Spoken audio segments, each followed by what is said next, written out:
या अभंगातनं तुकाराम महाराज कशाची आणि कोणाची संगती करावी असं ते सांगतात.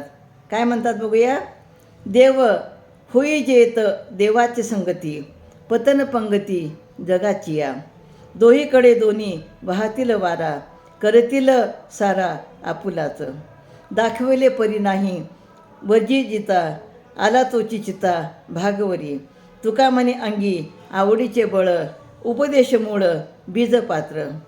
तर नाम संकीर्तनाद्वारे देवाची संगती केली तर तो देव स्वरूप होतो.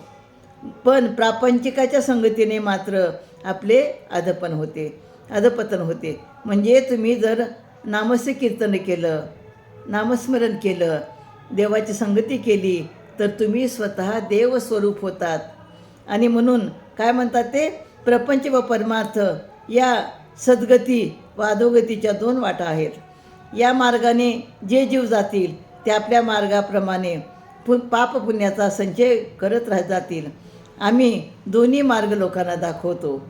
ज्याला जो मार्ग योग्य वाटतो त्या मार्गाने तो जातो.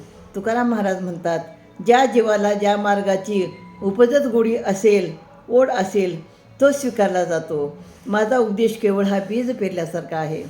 आणि म्हणून तुकाराम महाराज म्हणतात की तुम्हाला नामकीर्तनाच्या वाटेने जायचं आहे का ह्या प्रपंचाच्या वाटेने जायचं आहे.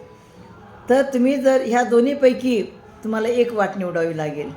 आणि तुम्ही जर परमार्थाच्या वाटेने जर तुम्ही ही वाट जर निवडलात तर तुम्हाला निश्चितपणे तुम्हाला त्याची आवड, निश्चितपणे तुमच्या जीवनामध्ये तुमचं पुण्य वाढेल आणि तुम्ही चांगल्या मार्गावर जाऊ शकाल असे अभंगातून सांगतात.